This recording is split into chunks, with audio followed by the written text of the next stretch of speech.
একটা মানুষের শরীরে থাকেই না। কোনো কি আইডি পেলে কে এই মেয়েটা? না অভিজিৎ, কিচ্ছু পাইনি। স্যার স্যার এই বাড়ির ওনার রায়না, আর ও আধ ঘন্টার মধ্যে আসছে। ওকে, ঠিক আছে। ততক্ষণ একটা কাজ করি, এখানে আমরা যা কিছু পাচ্ছি, এই ব্লাড, কোনো প্রমাণ, সব নিয়ে চলো, কোনো কিছু মিস না হয়, তাহলে জানা যাবে কি হয়েছিল এখানে।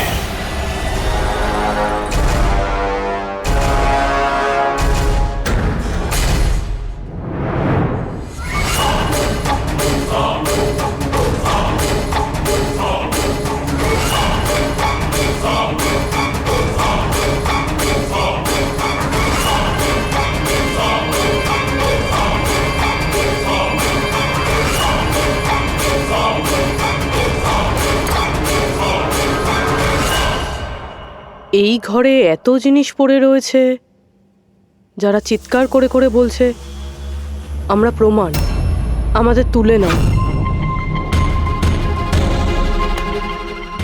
এগুলো প্ল্যান্টেড নয় তো? মানে খুনি আমাদের সাথে গেম খেলছে।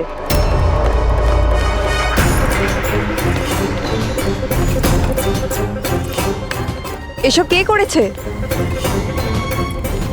এসব কে করেছে? What is all this? অদ্ভুত তো স্যার, এ তো আমাদেরকে জিজ্ঞেস করছে কি করে হলো। এত নোংরা করে দিয়েছে, আপনারা পরিষ্কার করতে পারেননি? সে কি স্যার, পরিষ্কার করতে তো আমাদেরই বলছে। দুর্গন্ধ আসছে। এই আমার বাংলায় মহিলা কি করছে? ওই বীরজু, বীরজু কোথায়? বীরজু, বীরজু! লাশ থেকে মানুষ হয় অজ্ঞান হয়ে যায়, না হলে মাথা ঘুরে পড়ে যায়। এর তো কিছুই হলো না। বীরজু, বীরজু, বীরজু, এই বীরজু, বীরজু! আচ্ছা ম্যাডাম, আপনি এই বাংলোটাকে এরকম বেওয়ারিশ ফেলে রেখেছেন? এক্সকিউজ মি, এটা অন্য কারোর বাড়ি নয়, এই বাড়ির মালকিন আমি। এটা আমার পৈতৃক বাংলো। আচ্ছা, এটা যখন আপনারই বাংলো, তাহলে কোনো কেয়ারটেকার নেই কেন এখানে? অফকোর্স আছে, বীরজু, বাট এখন জানি না কোথায়। বীরজু! একটা মহিলার লাশ পড়ে আছে আপনার বাংলোতে, আর আপনি বলছেন জানেন না? আমি কিছুই জানি না, আর আপনারা প্লিজ এখান থেকে বেরিয়ে যান, আর যেতে যেতে সবকিছু পরিষ্কার করে যান। বীরজু! স্যার, এই মহিলাকে এরকম অদ্ভুত টাইপের, একটু ঢ্যাটা।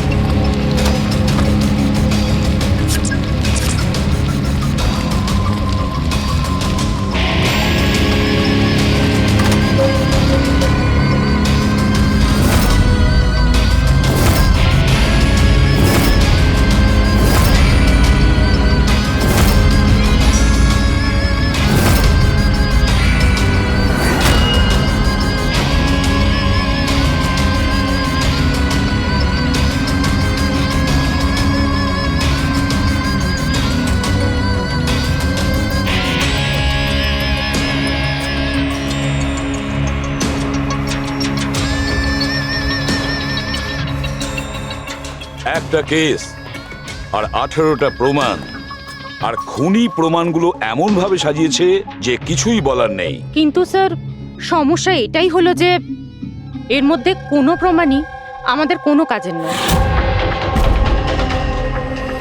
এই সমস্ত প্রমাণ আমাদের কাজে লাগবে না, এর মানেটা কি সারিকা? তার মানে স্যার, এই সমস্ত প্রমাণই পুরনো। হোয়াট? এই সমস্ত প্রমাণ পুরনো মানে কি মেয়েটাও পুরনো? ছাড়ো, কত পুরনো তুমি বলো। স্যার, 4 থেকে 10 বছরের পুরনো। এই সমস্ত প্রমাণ 4 থেকে 10 বছরের পুরনো, তার মানে এই মেয়েটাকে 10 বছর আগে খুন করা হয়েছে। আর কি পাওয়া গেছে প্রমাণ থেকে, সেগুলো বলো। এই সমস্ত প্রমাণগুলোতে 20 জন আলাদা মানুষের ডিএনএ পাওয়া গেছে। তার মানে 20 জন আলাদা আলাদা লোক এই প্রমাণগুলোকে ছুঁয়েছে, তাই তো? হ্যাঁ স্যার। তাহলে আঙ্গুলের ছাপ তো নিশ্চয়ই পাওয়া গেছে। না, পাওয়া যায়নি। কিন্তু স্যার, একটা খুব গুরুত্বপূর্ণ কথা জানা গেছে। ক্রাইম সিনে যে এত রক্ত পাওয়া গিয়েছিল, ওই রক্ত কোনো মানুষের নয়, বরং কোনো পশুর রক্ত ছিল। কি ডক্টর সারিকা, এই মেয়েটার শরীরে যে রক্ত লেগেছিল সেটাও কি কোনো পশুরই? না না, এই মেয়েটার শরীরে আর জামা কাপড়ে যে রক্ত পাওয়া গিয়েছিল সেটা এরই আসল রক্ত। কিন্তু এটা ছাড়া ওখানে আর যা যা ছিল সমস্তটাই প্লান্ট করা হয়েছিল। মোটামুটি 20 জনের ডিএনএ আর এতগুলো প্রমাণ ক্রাইম সিনে এলো কোত্থেকে স্যার? সেটাই তো, এতগুলো প্রমাণ, কিন্তু আমাদের হাতে কিছুই নেই। বাহ, তুমি এখন চুপচাপ বসে থাকো, কিছুই তুমি বলো না, আমরা গল্প বলছি তাই না? বস, আমি জানি এই সমস্ত প্রমাণগুলো কোথা থেকে এসেছে। গত কয়েক বছর ধরে সিআইডি যতগুলো কেস সলভ করেছে তার মধ্যে থেকে কিছু ইম্পর্টেন্ট কেসের ইম্পর্টেন্ট এভিডেন্স হচ্ছে এই সবগুলো। কি?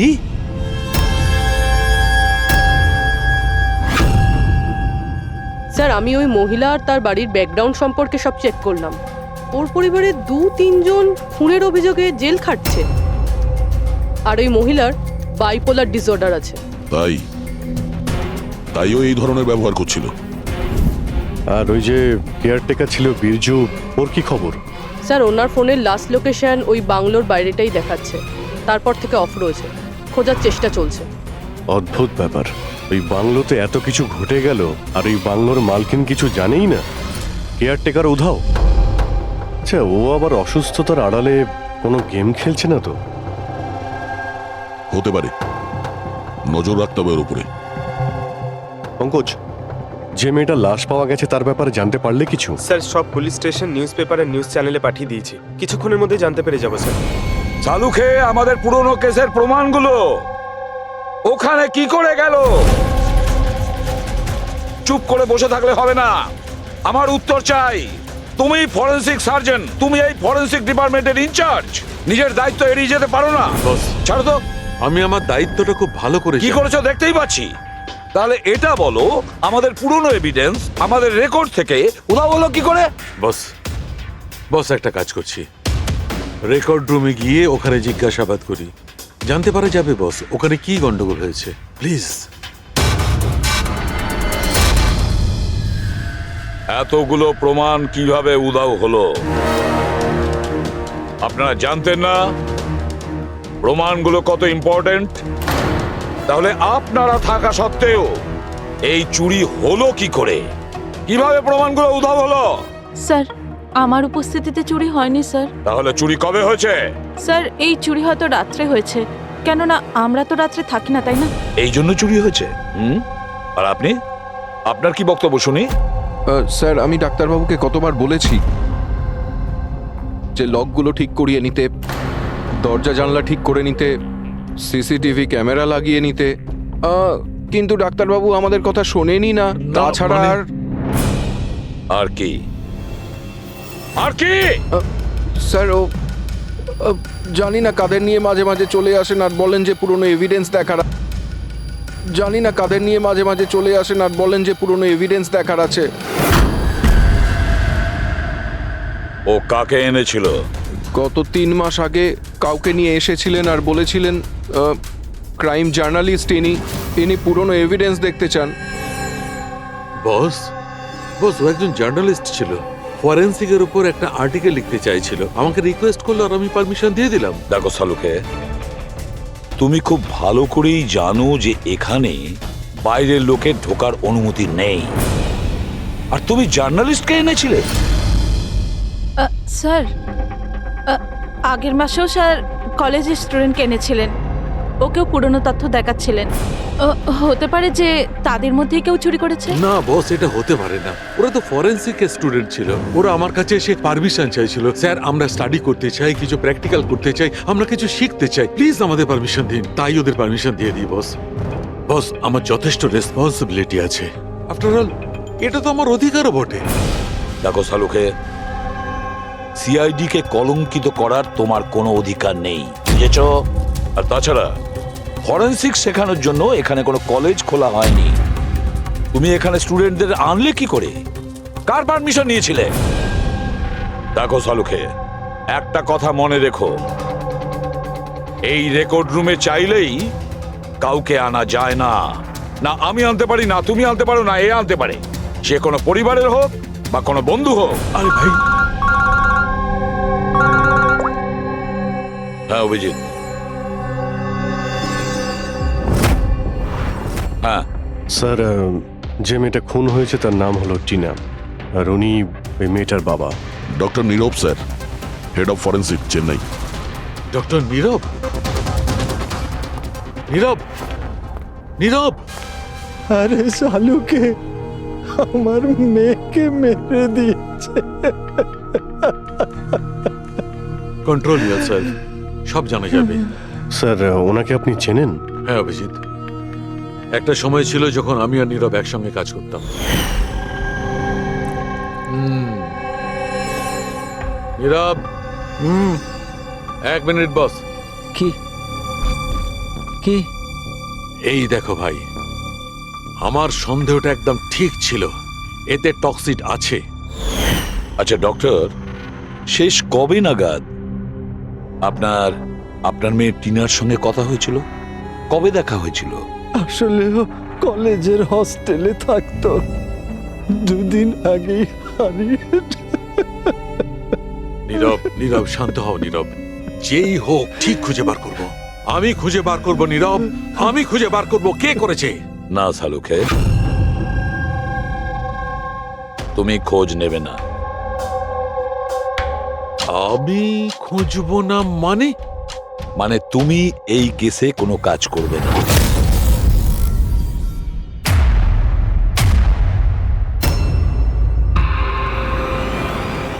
কেন?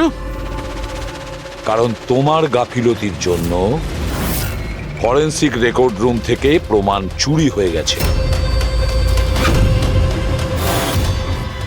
সালুখে, ইউ আর সাসপেন্ডেড যতক্ষণ না কেস সলভ হচ্ছে।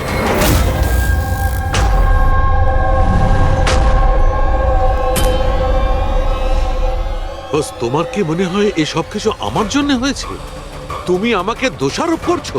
দোষারোপ করছি না সালুখে, এটাই বাস্তব, আর সেটা তুমি খুব ভালো করে জানো। যদি না তোমার বন্ধু জার্নালিস্টকে ফরেনসিক রেকর্ড রুমে নিয়ে যেতে, না ওই স্টুডেন্টদের নিয়ে যেতে যাদের জন্য এই ঘটনা ঘটেছে, সেই জন্য তোমাকে সাসপেন্ড করতে হলো।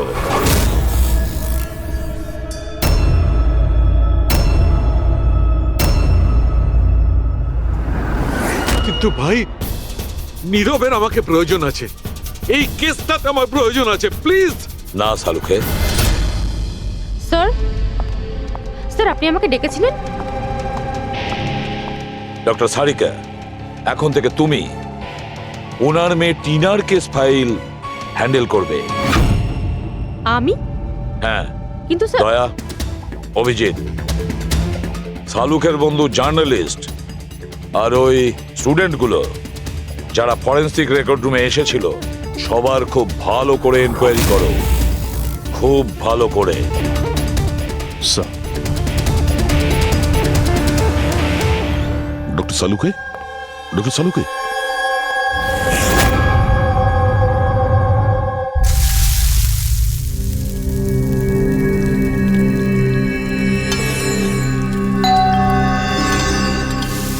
ওই এসে হাজির হয়েছে ওরা দুজন, দয়া আর অভিজিৎ, আমার কাটা খাই নুনে ছিটে দিতে। আমি জানি ওরা কি বলবে, স্যার কিচ্ছু হবে না, আপনার উপর আমাদের পুরো বিশ্বাস আছে, সব ঠিক হয়ে যাবে, ছাই ঠিক হয়ে যাবে। প্রথমে অপমান করে বাইরে বার করে দেবে, তারপর এদের দুজনকে পাঠাবে মলম লাগাতে। যাও যাও, ওকে একটু সান্ত্বনা দিয়ে এসো। ধ্যাৎ।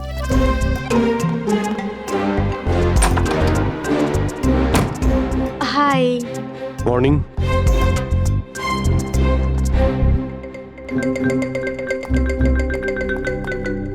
আরে কেন টেনশন নিচ্ছেন স্যার, সব ঠিক হয়ে যাবে।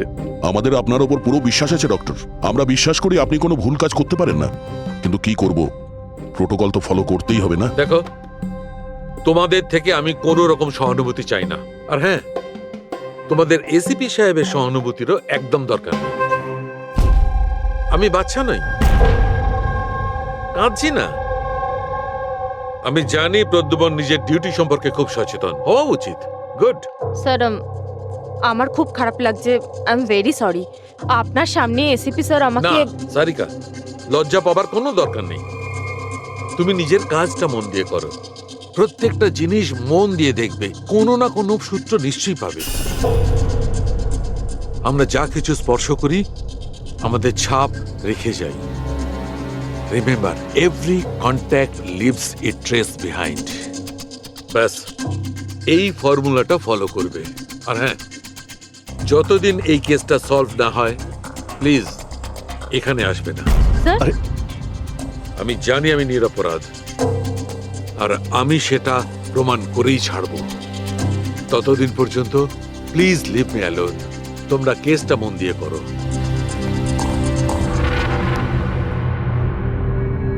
মাথা খুব গরম হয়ে আছে। স্যার, খুব খিদে পেয়েছে। আজকে কি রান্না করেছেন?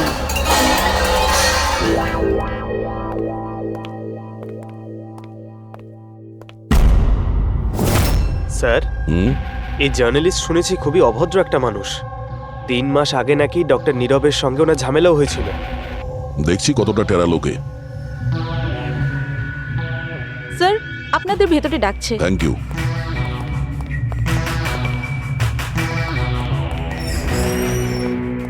আরে বাহ,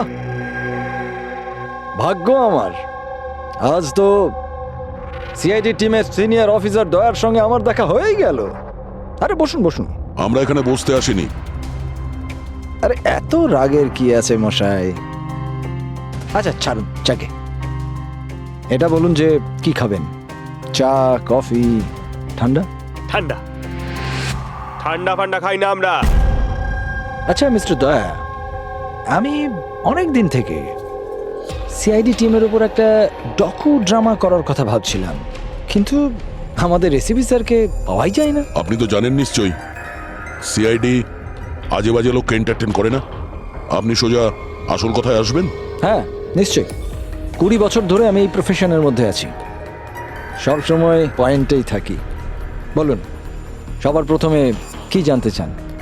ডক্টর নীরবের সঙ্গে ঝগড়ার ব্যাপারে, নাকি ফরেন্সিক রেকর্ড উইং এর বেহাল অবস্থার ব্যাপারে?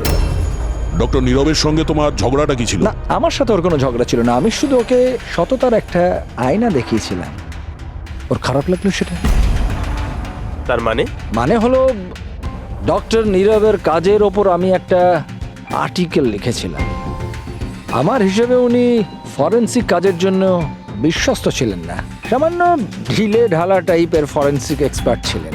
সেই জন্য তিনি আমার ওপর মানহানির কেস করে দিলেন। খুব অসম্মান হয়েছিল ওনার।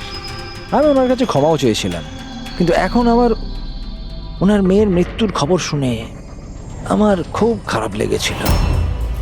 আর আপনি দুঃখ প্রকাশ করার জন্য এভিডেন্স রুম থেকে এভিডেন্স চুরি করে সেখানে ফেলে দিলেন যেখানে নীরব বাবুর মেয়ে খুন হয়েছিল। আরে দাদা, আমি এটা কেন করতে যাব? আমি কেন পুরনো হার আর রক্তমাখা শাড়ি চুরি করতে যাব? তাহলে তুমি ওই এভিডেন্স উইং এ কি দেখতে গিয়েছিলে? ফরেন্সিক ল্যাব থেকে এভিডেন্স কিভাবে চুরি হয় আমি সেটা দেখতে গেছিলাম।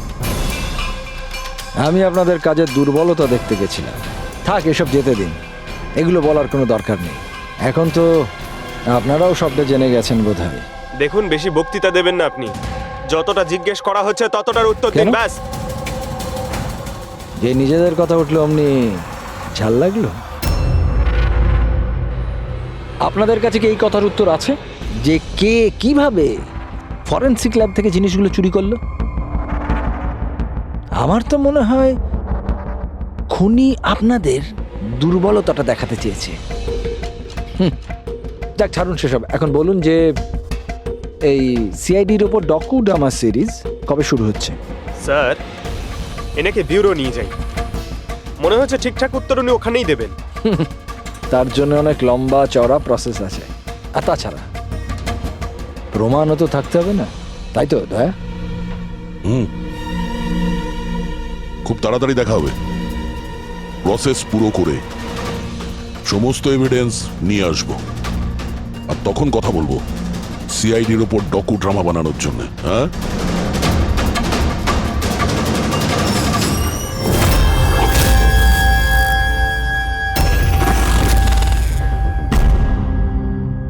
ডক্টর নারায়ণী, ইয়েস, হ্যাঁ বলুন। আমরা সিআইডি থেকে একটা কেসের ব্যাপারে আপনার সাথে কথা বলতে চাই। নিশ্চয়ই বলুন। যে স্টুডেন্টগুলো গত মাসে ফরেন্সিক রেকর্ড রুম দেখতে গিয়েছিল তারা প্রত্যেকেই চুরি আর খুনের দায়ে সাসপেক্ট। হোয়াট? অফিসার, আপনার নিশ্চয়ই কোথাও ভুল হচ্ছে।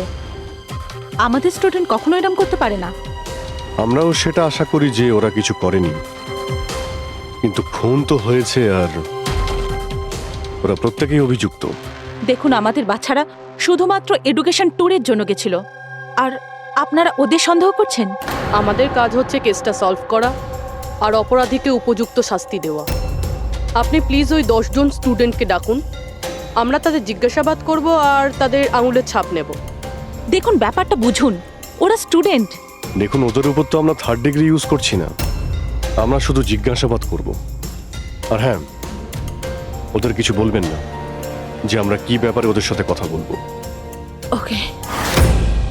ফরেন্সিক রেকর্ড রুম দেখে তোমাদের কেমন লেগেছিল? স্যার, আমার তো দম আটকে যাচ্ছিল ওখানে। ওটা কোনো জায়গা হলো? পুরনো দাঁত, হাড়, রক্তে মাখা কাপড়। আমার তো এই জায়গাটা একদম ভালো লাগেনি, খুব অদ্ভুত অনুভূতি হচ্ছিল। তোমার কি সবসময় সর্দি কাশি হয়? না ম্যাম, মাঝে মাঝে হয়। স্যার, আমার কাছে ওই জায়গাটা সম্পূর্ণ ইউজলেস ছিল। দেখাশোনা নেই, না কোনো প্রমাণ আছে ঠিক মতো। আর স্যার, আমি তো ওই কোল্ড কেস ফাইলের এভিডেন্স বাড়ি নিয়ে যেতে চেয়েছিলাম, যাতে আমি ওটার উপরে স্টাডি করতে পারি। আমি রোমাঞ্চিত হচ্ছিলাম। খুনি আর নিহতদের চিন্তাভাবনা কল্পনা করার চেষ্টা করছিলাম। খারাপ চিন্তা, দুঃখ, কষ্ট।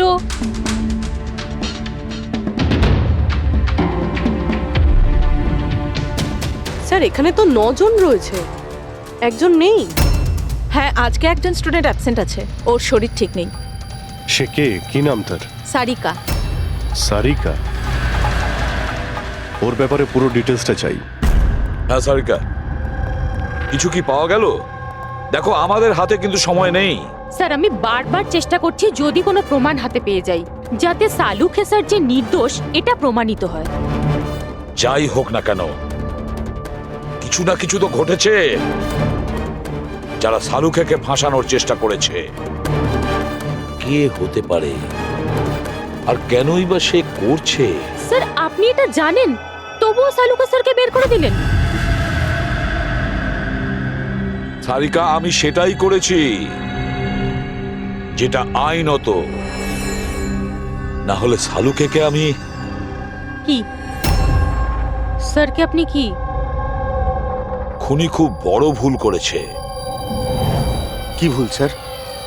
যখন তোমরা ওখানে গিয়েছিলে, ওই বাড়ির ভেতর ঘুরছিলে, ভেতর থেকে বাইরে, বাইরে থেকে ভেতরে, সব জায়গায় যখন প্রমাণ খুঁজে বার করছিলে, তখন ফেডরিক, তখন তুমি চিহ্ন ছেড়ে যাচ্ছিলে। তোমার হাতের চিহ্ন, পায়ের চিহ্ন, আরো অনেক ছোট ছোট জিনিস, যেগুলো তোমাদের অগোচরেই ঘটছিল। আর খুনি ঠিক একইভাবে ওখানে তার চিহ্ন ছেড়ে গেছে, এমন চিহ্ন যেগুলো আমরা ট্রেস করতে পারি। ট্রেসেবল চিহ্ন? সারিকা, আমরা যা কিছু স্পর্শ করি আমাদের ছাপ রেখে যাই। রিমেম্বার, এভরি কন্ট্যাক্ট লিভস এ ট্রেস বিহাইন্ড। স্যার আমাকে হিন্ট দিয়েছিলেন, কিন্তু আমি বুঝতে পারিনি কেন।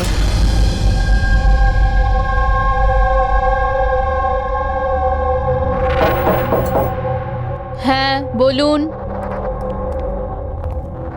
সারিকা কোথায়? আপনারা? সিআইডি। আপনি কে? স্যার, আমার নাম রূপালী। আর সারিকা? স্যার, ও তো এখানে নেই, কালকেই চলে গেছে। কোথায় গেছে? ম্যাম, ও নিজের বাড়ি চলে গেছে। কালকেও এলো, তারপর তাড়াহুড়ো করে নিজের ব্যাগ প্যাক করলো, আর খুব তাড়াহুড়োতে ছিল তাই নিজের ফোনটাও ফেলে গেছে। কোনো কারণ কি বললো এত তাড়াহুড়ো করে বাড়ি যাওয়ার জন্য? হ্যাঁ স্যার, ও বলছিল যে ওর বাড়ির কোনো লোক অসুস্থ আছে। কি? স্যার, ফরেন্সিক সেন্টার থেকে জানতে পারলাম সারিকা অসুস্থ, আর এ বলছে যে ওর বাড়ির কেউ অসুস্থ। কিছু তো একটা ব্যাপার আছে। আচ্ছা রূপালী, এই সারিকার বাড়ি কোথায়? স্যার কানপুর। কানপুর। আর তোমরা একসঙ্গেই থাকতে? হ্যাঁ স্যার, আমরা রুমমেটস ছিলাম। আচ্ছা, তোমরা কতদিন একসাথে রয়েছো? এই হবে 8-9 মাস।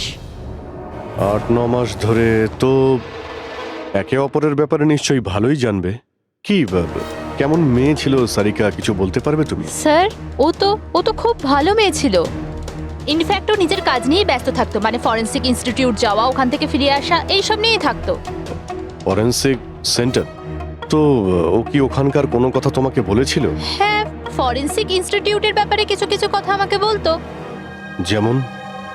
যেমন এই কিছুদিন আগেও আমাকে বলছিল যে, তুই জানিস রূপালী, প্রমাণ ট্রেস করে যে কাউকে ফাঁসানো যেতে পারে। রিয়েলি? কিন্তু এটা কিভাবে হতে পারে? আরে বোকা, সব কিছু হতে পারে। আমি সব করতে পারি। যে কোনো কেসকে পাল্টে দেওয়া যায় শুধুমাত্র প্রমাণের ওপর ভিত্তি করে। এবার দেখ আমি কিভাবে সবার মাথা ঘুরিয়ে দিতে পারি। স্যার, টিনা আর ডক্টর সালুঙ্কের কেসেও তো তাই ঘটেছে। আর এই সারিকাও কেটে পড়েছেন। ওকে তাড়াতাড়ি খুঁজে বের করতে হবে।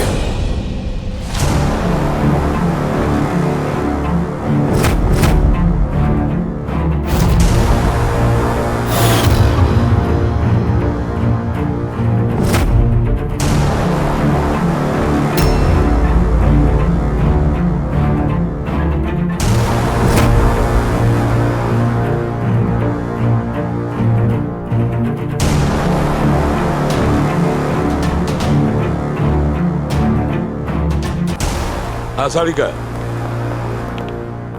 স্যার খুনি যেই হোক না কেন, যে এতগুলো প্রমাণ চুরি করেছে আর ক্রাইম সিনে প্ল্যান্ট করেছে, এটা করার সময় ও নিশ্চয়ই জিনিসগুলোকে ছুঁয়েছে। কিন্তু ডক্টর সারিকা, আপনিই তো বলেছিলেন যে কোনো আঙুলের ছাপই পাওয়া যায়নি, তাহলে এই জিনিসগুলো ধরলো কি করে? আঙুলের তো কোনো ছাপ পাওয়া যায়নি, কিন্তু আমি এটা বলার চেষ্টা করছি যে এত প্রমাণ ও চুরি করেছিল আর ক্রাইম সিনে প্ল্যান্ট করেছিল, এখন এত পরিশ্রম করার পর ওর একটু তো ঘাম হয়েই ছিল। মানে sweat analysis? Exactly, sweat analysis করেছি। আর ওই প্রসিডিউরে আমি একটা ডিএনএ পেয়েছি। এই দেখুন, এই ডিএনএ থেকে আমি এটাই জানতে পেরেছি যে এই লোকটার একটা বিশেষ ধরনের রোগ আছে, সিস্টিক ফাইব্রোসিস। এটা কি ধরনের অসুখ? এটা একটা জেনেটিক রোগ পুরবি।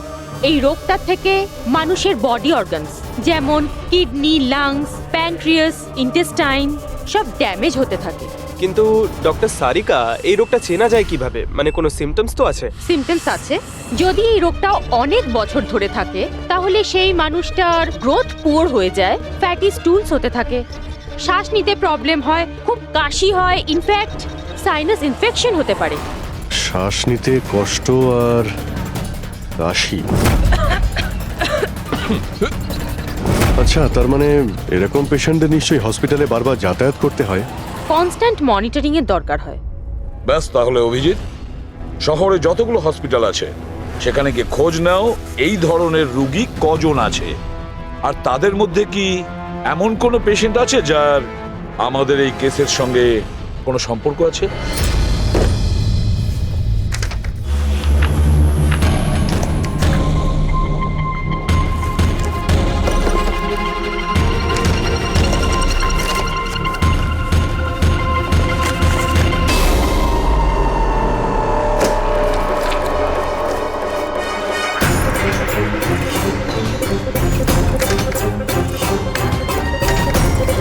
এই কেসটা আমরা একসঙ্গে কাজ করেছিলাম।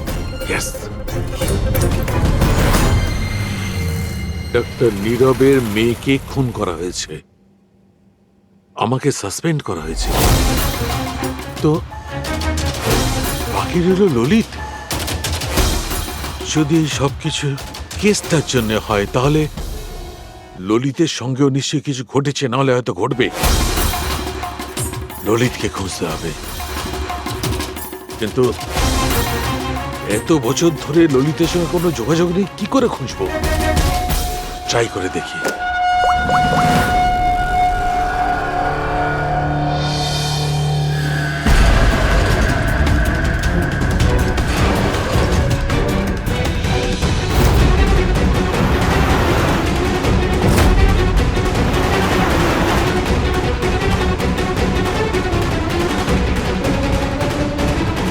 আর ইউ শিওর এটা ওনার ছবি? হ্যাঁ স্যার, উনি। আর ওনাকে হসপিটালে 2-3 বার আসতেই হয়। My god, thank you very much. Thank you.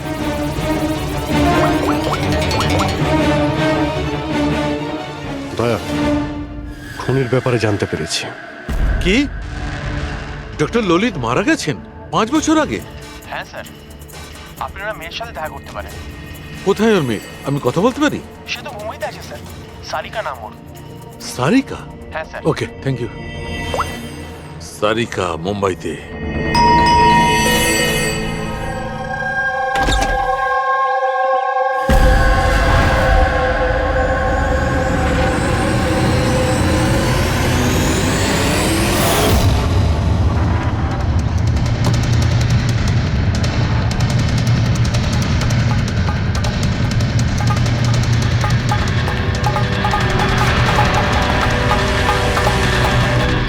সত্যের খুব কাছেই আছো তুমি। এইটাই শেষ জায়গা যেখানে খুনটা হবে। অপেক্ষা করছি তুমি আসবে ওইখানে যেখান থেকে সব শুরু হয়েছিল 8 বছর আগে।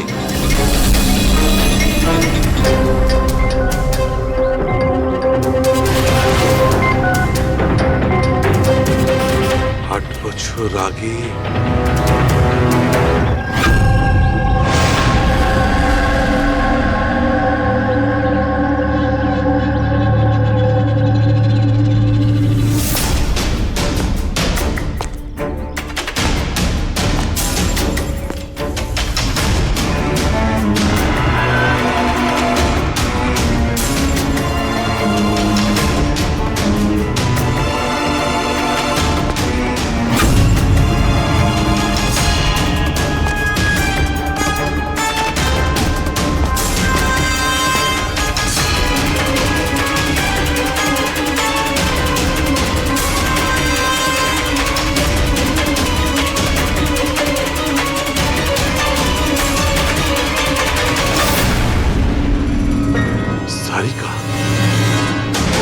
একে কে মারল?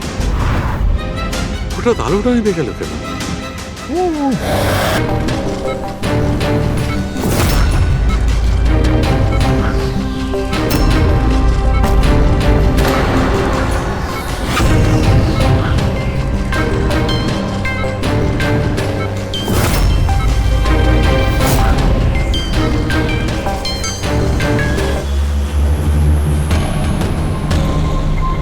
স্যার, সালুনকা স্যারের ফোন তো বাজছে, কিন্তু উনি ফোনটা ধরছেন না।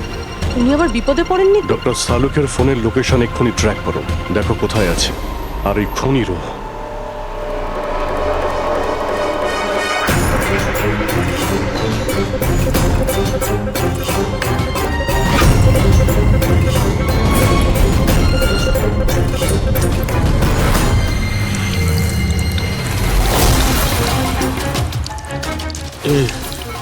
এসব কি করছো? তোমার মৃত্যু আস্তে আস্তে আর খুবই কষ্টদায়ক।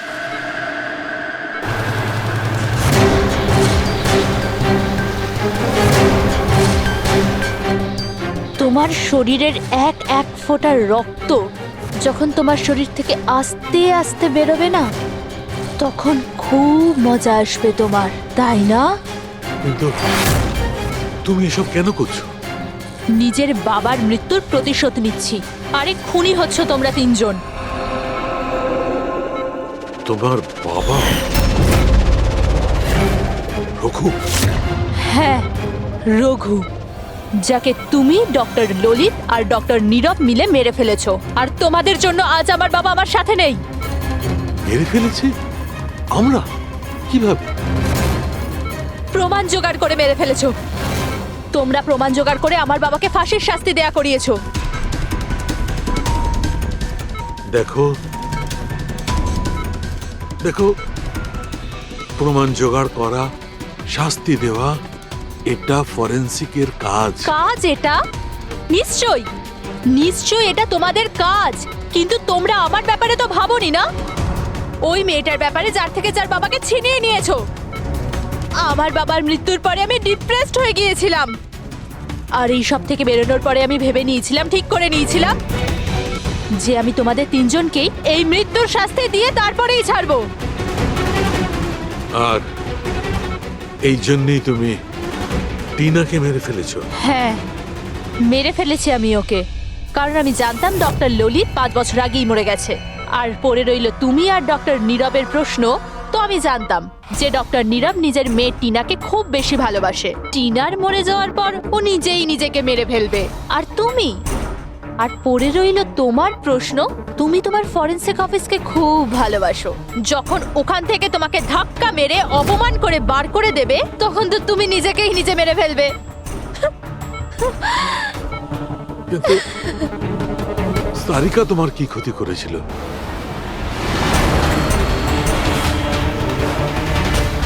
সারিকা? ওকে তো মরতেই হতো। ও ললিতের মেয়ে ছিল যে, আর ফরেনসিকে কাজ করতো, আর আমার কাজে তো আসতোই। ওর সাহায্যে আমি ফরেনসিক অফিসের সব প্রমাণ জোগাড় করেছিলাম। তোমার ফরেনসিক অফিস তোমার বিরুদ্ধে? এই দেখো ডক্টর সালুকে, হয়ে গেল আমার বদলা পূরণ। আর যতক্ষণে সিআইডি এখানে আসবে, ততক্ষণে তুমি ওপরে। Good bye doctor সালুকে।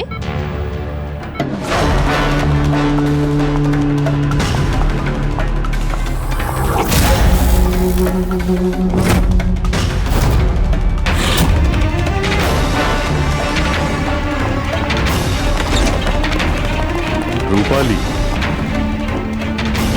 খেলা শেষ তোমার। আমার খেলা শেষ নাকি সালুকের? বাঁচাতে পারবে তো তোমরা? তো বাঁচিয়ে নাও।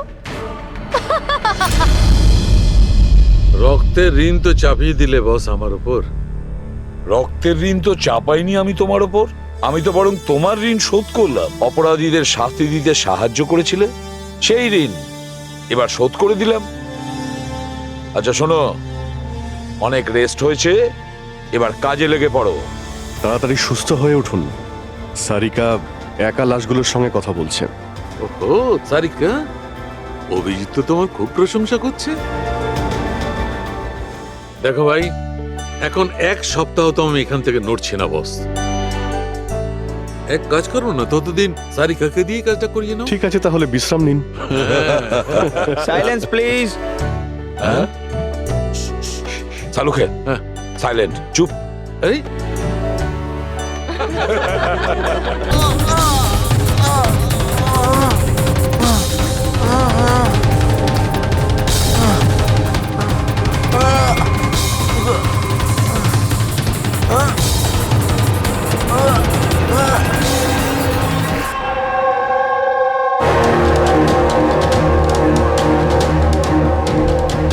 সরো, পেছনে সরো। কি হয়েছে ওর? পেছনে। খুন? ও মাই গড, এ তো মরে গেছে।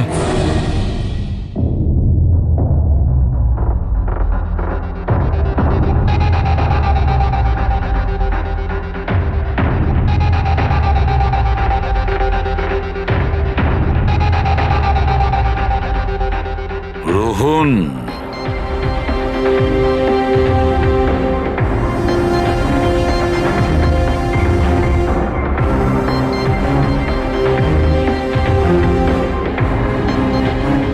এর নাম হলো রোহন। আপনি এই ক্লাবের মালিক। Yes sir. আর এর অস্বাভাবিক মৃত্যুর ব্যাপারে আপনিই প্রথম জেনেছেন। Yes sir. স্যার, এর সবার সামনে হঠাৎ করে নিচে পড়ে গেল। এর নাক দিয়ে তখন রক্ত বের হচ্ছিল। আমি যখন ওর পালস দেখলাম, তখন দেখলাম যে ও তো মারা গেছে। কার পার্টি চলছিল এখানে? স্যার, মিস কামিয়ার এঙ্গেজমেন্ট পার্টি ছিল। আচ্ছা, আপনার এনগেজমেন্ট পার্টি চলছিল, তার মানে ওকে আপনি চিনতেন? না স্যার। আরে, আমি জানি না একে। ইনফ্যাক্ট আমার ফ্রেন্ডসরাও জানে না, তাই না?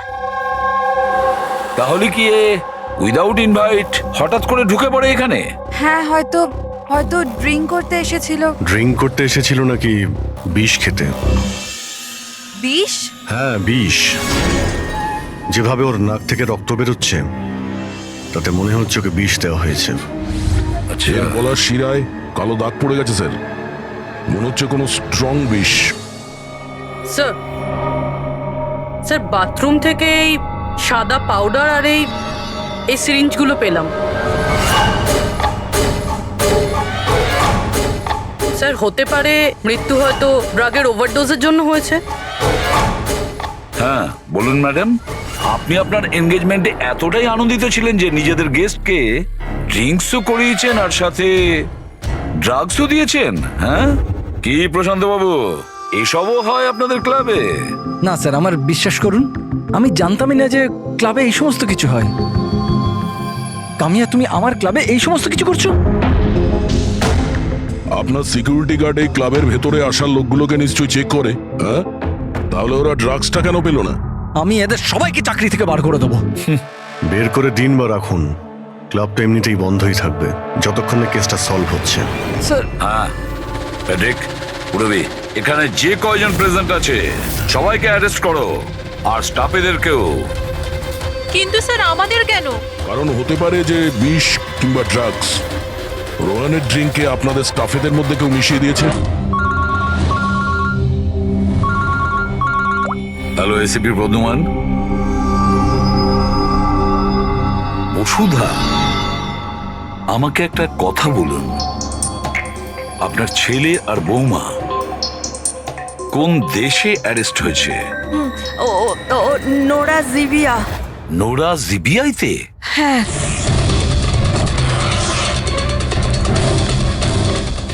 এই দেশে ড্রাগের সাজা ডেথ। ওর ব্যাগ থেকে এত ড্রাগস পাওয়া গিয়েছিল, তাহলে এটা তো কোনো ছোটখাটো অপরাধ নয়, আর তাও ওইরকম একটা দেশে। হ্যাঁ, আমি জানি, এর জন্যই তো স্যার আপনার কাছে এসেছি। কিছু করুন না প্লিজ। আচ্ছা, আপনার ছেলের ব্যাগ কি রাস্তায় এমনি পড়েছিল, না ওর আশেপাশে কেউ ছিল যে ড্রাগসটা ওর ব্যাগের মধ্যে ঢুকিয়ে দিতে পারে? কারোর উপর সন্দেহ হয় আপনার? না স্যার, এরকম তো নিজের শত্রুদের সাথেও করবে না। হ্যাঁ আপনি একদমই ঠিক বলছেন, কিন্তু যে কেউ প্রতিশোধ নেওয়ার জন্য যা ইচ্ছে তাই করতে পারে, যেটা আপনার ধারণাই নেই। আচ্ছা আমাকে একটা কথা বলুন, যে যতীন আর মনিকার কারোর সাথে কোনো শত্রুতা ছিল বা কোনো ঝগড়া ছিল? না স্যার, আমার যতীন খুব সাদাসিধে ছেলে, ওর সাথে কারোর কোনোদিন লড়াই ঝগড়া হয়নি, কোনো শত্রু নেই ওর। আর মনিকা আমার বৌমা, ওর তো কোনো পরিবারই নেই, সাদাসিধে খুব ভালো মেয়ে, কোনো শত্রু নেই আমাদের। ঠিক আছে বসুধা দেবী, আমি আপনাকে প্রমিস করছি আমরা পুরো চেষ্টা করব। আমি আজই ওখানকার অথরিটির সাথে কথা বলছি, আপনি নিশ্চিন্ত হয়ে।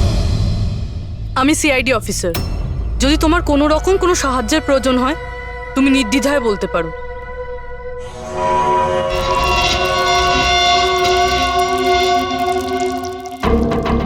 বলো কি হয়েছে?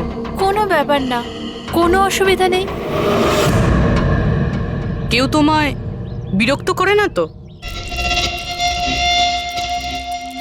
তাহলে তোমার পিঠে এত ক্ষতর দাগ কেন? ও এটা তো আমি রান্নাঘরে স্লিপ করে গেছিলাম, তখনই লেগে গেছে।